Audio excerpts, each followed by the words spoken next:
Hello, this is D, and I'm back with another video. And today, of course, we're going to be talking about Indiana Jones making its way over to the PlayStation 5. Now, this is crazy news. Now, yesterday, I was off the internet. I went on X, I don't know, sometime in the afternoon, and my inbox was full. I went to some of the group chats and people were just trolling, and I didn't know what was going on. I did report that Indiana Jones was rumored to come to the PlayStation 5. I didn't know at that point in time that it was officially announced. So when I actually saw it for myself, my mouth dropped. Now, first of all, I don't like the way that Microsoft presented this. Now, the game looked fantastic. They let us know that it's coming out in December, but they said, and one more thing. And that one more thing was that the game was coming to the PlayStation 5 in 2025. Now, personally, I believe they shot themselves in the foot with making that known, because some people are going to hold out that have a PlayStation 5 until it comes out on that console. Some that probably would have got an Xbox for this specific game, because Indiana Jones, it's a big title.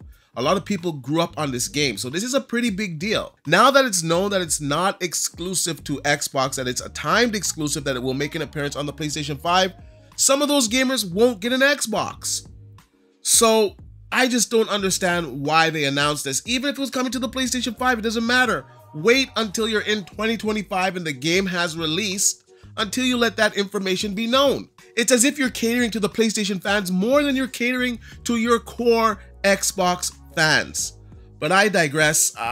Let's just get into it. So we're going to go over to theverge.com. Like usual, I'll leave a link in the description down below so you guys can check it out for yourself. I also want to note that Phil Spencer has addressed this issue, and I will have it on today's video. So you will be able to see Phil Spencer talking about this in his own words, and we're going to break it down. So let's just get back into the article here. Now, it goes on to say that Microsoft and Bethesda are officially bringing Indiana Jones and the Great Circle to the PlayStation 5 after its debuts first on the Xbox. During Gamescom opening night, Bethesda confirmed Indiana Jones and the Great Circle is coming to Xbox and PC first on December 9th before launching on the PlayStation 5 in the spring. Now, this confirmation comes months after The Verge exclusively revealed Microsoft was considering launching Indiana Jones and the Great Circle on the PlayStation 5. The article goes on to say that sources familiar with Bethesda's plans say that the company has been targeting an April 2025 release for Indiana Jones and the Great Circle on the PlayStation 5, but this date could naturally shift depending on development schedules. So this is just like crazy news. It really is crazy news. I wasn't really expecting Indiana Jones to make an appearance on the PlayStation 5 prior to the story that I did a couple of days ago. Now, when that story came out and the sources that were reporting on it, I kind of knew at that time that the writing was on the wall, but to actually see it happen, because a lot of people gave me a lot of grief for making that video. Like, why are you making this video? It's a rumor. And I'm like, listen, I discuss gaming topics. This was said by a credible source. Microsoft has gone on record saying that they are going to be bringing games to the PlayStation 5.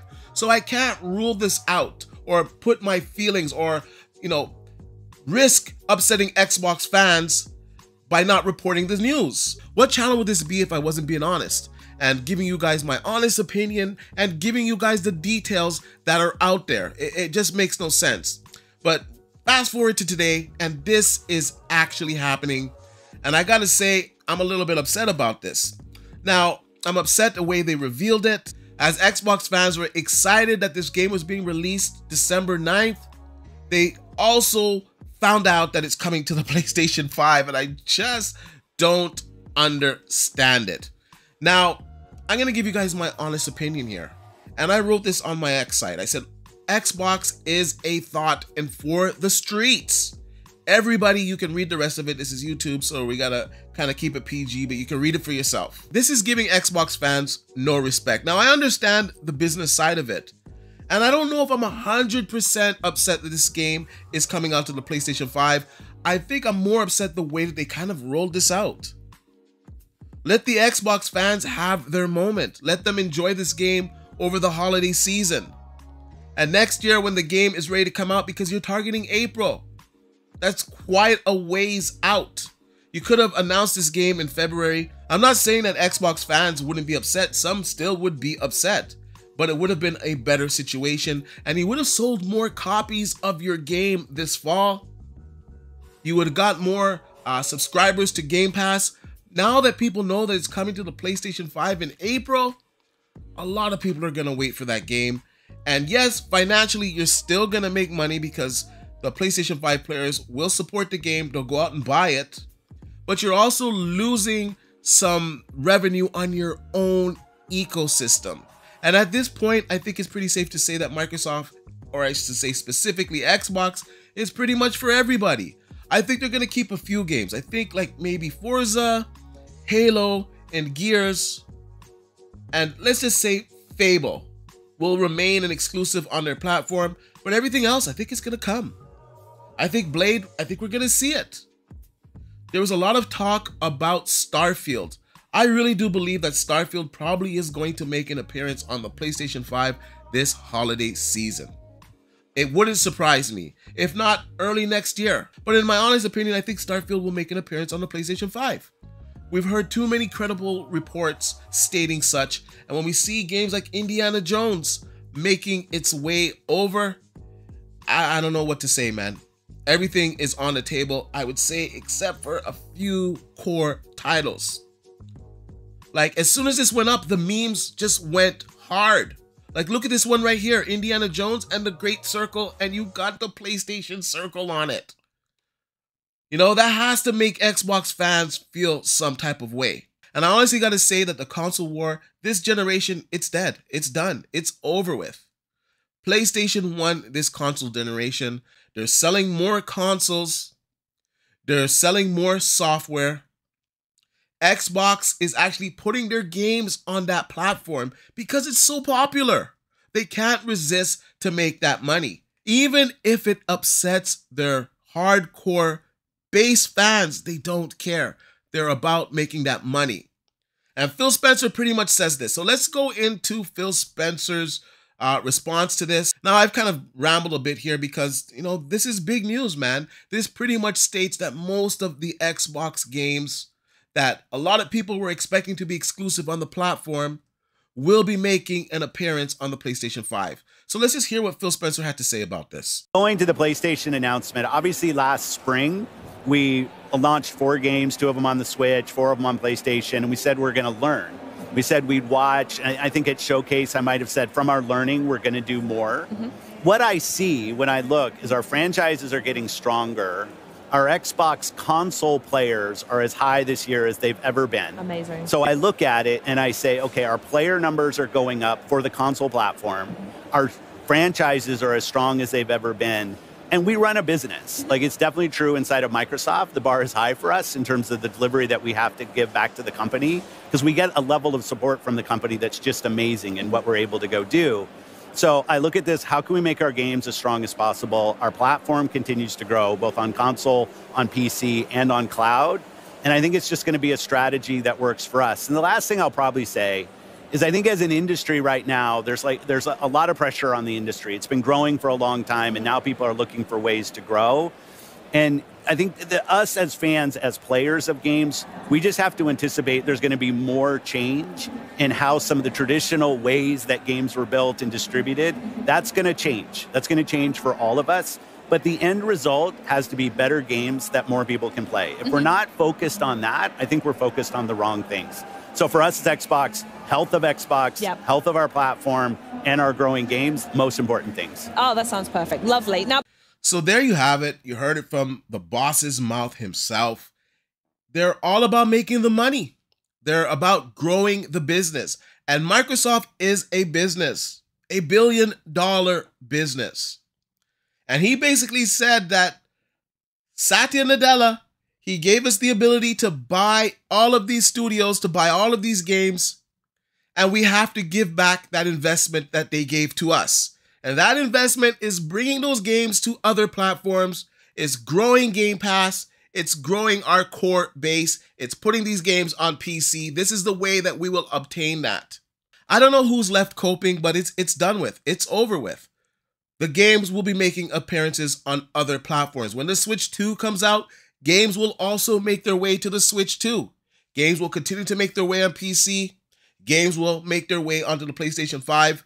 I think they'll just keep a few core games like Halo, Gears, Forza, and let's say Fable, and I can't even 100% say Fable. That might make an appearance on other platforms. So it's over with. So this whole console war business is dead. Now, I see a lot of people jumping sides. I'm not going to be jumping any sides. I'm still going to play and enjoy most of my games on PC. I've always been predominantly on PC. In the console space, I love the Xbox ecosystem. And that is not going to change. Now, I don't know if I'm going to invest in the next Xbox if I can get all the games on my PC on a, I don't know, say 5090 at that time. I'm not quite sure. It depends on what Microsoft is offering with that next Xbox console. However, I know that I will be staying in the ecosystem. I enjoy Game Pass. I feel it's the best value in gaming. And I think that Game Pass will continue to grow because they're going to have a lot of games that will be going in their Game Pass service. Will it grow the Xbox console? I'm not sure. It depends on how good these games are. If these games are fantastic and Game Pass stays at the price that it is now, then it's going to be a great value. So I would expect it to grow. It's going to continue to grow on PC. And these games will also sell on the PlayStation 5. So as a company, they're going to make a lot more money. And they're going to be able to fund future franchises and future games. So that is a good thing. Now, for the console warriors, this is a bad thing because the competition now has your games. Now, from a business standpoint, also, I don't think it's the best thing because if you put your games on another platform, what makes your platform special? Now, Microsoft is trying to say that Game Pass makes their platform special. And I would agree to a certain extent. But putting a lot of your games on the competitor, I don't think is the best thing overall. And also, too, the way that you announce it. You don't need to announce it so far away from its release. Let Xbox fans enjoy the game. And also from a sales point, you'll get more sales if people don't think it's coming on another platform. Then after the game's been out like 5 months, 4 months, you can announce it for another platform because after like 5 months, most game sales, they kind of start to decline. So it's not going to really make a big difference at that point. And then you open up the possibility of it being on another platform. You get more consumers. You don't upset the base as much.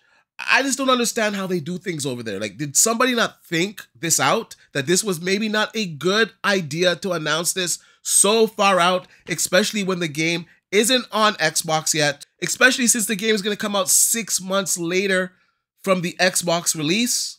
And you know that a lot of fans are upset about this. It's kind of tone deaf. Read the room. I'm just kind of ranting because it's just unbelievable that such a big company could make such a huge mistake like this. Like, I watched people's reactions to this.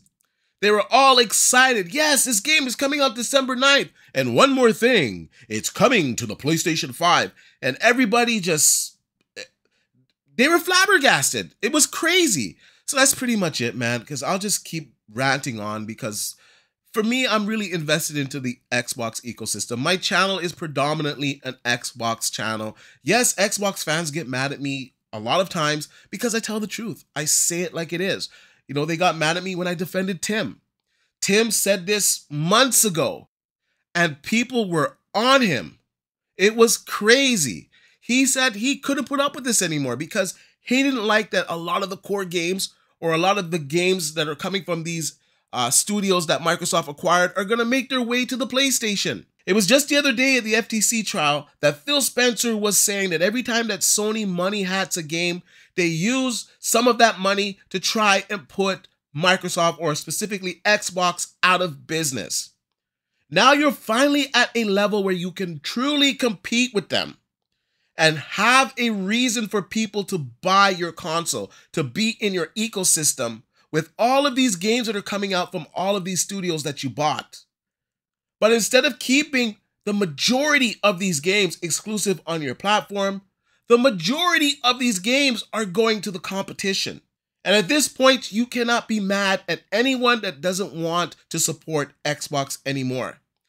After spending years defending the brand, After spending lots of their hard-earned money on the console, on the accessories, on the games, you can't be upset with people being mad about this. Now, what does this all mean for Xbox gamers? In all honesty, Xbox gamers still have an advantage. You're going to get these games day and date in your Game Pass service, and you're going to get these games before people on the PlayStation and other platforms. So that's that. PlayStation guys, they're going to have to pay full price for these games. So if you're in the Xbox ecosystem, you do have an advantage. But also, if you were looking to invest into the Xbox ecosystem, these games are coming on other platforms, so you're not forced to do that. But like Phil Spencer said, they're a business and they're about making money, and they feel that this is the play they have to make the most money. And what I'm trying to say basically is that it is what it is. Do not expect exclusives to be a thing anymore on the Xbox platform. If we're lucky, the core games will remain. Apart from that, most of these games from these studios will make an appearance on other platforms. So you have a choice. You can support the Xbox ecosystem by continuing to have your Game Pass subscription, or you can go to another platform and play their games. Microsoft, they really don't care. The bottom line, it seems to me, at least from what Phil Spencer has said and all the moves that they made, is that they don't care where you play the game as long as you play the game. And that used to be like a running joke. Before we used to say, yeah, that doesn't mean that exclusives are going to be on the PlayStation, man. Apparently it does. And this is just the time that we're in. I do believe it is partly going to be the future where we're going to see games on different platforms. Sony is not putting their games on the Xbox. Now, Microsoft should have taken this opportunity to get some games from Sony. Say, hey, Spider-Man, can you make that a time exclusive as well? Give it to us 6 months. You know what? We'll take it a year. We'll take it the same time that you put it on PC. You couldn't do any of that stuff to get something back from Sony? The guys that really try to put you out of business? These are the reasons why some people are upset. Because it just doesn't make sense. You're giving them everything and getting nothing in return. Yes, you're going to make some money. But, you know, my tweet stands, man. Xbox is a thought, and they are for the streets. Anyways, I want to know what you guys think about all this, so let me know in the comment section down below. Today's video, yes, I ranted and I kind of rambled a little bit, but this is like real stuff, man. You know, I've invested years and lots of time in the Xbox. I've defended them, and I've also told the truth when they're doing things that they shouldn't be doing in this gaming industry. And this is one of those moments. I really do believe that they could have handled this a lot better. I think that they should keep some games exclusive to their brand so it gives people a reason to invest in Xbox. Indiana Jones is a pretty big deal. So who's to say that Starfield will not make an appearance? Or even Forza? Anyways, I want to know what you guys think, so let me know in the comment section down below. Like I usually say, please like, share, and subscribe to the channel, and I'll see you guys on the next one.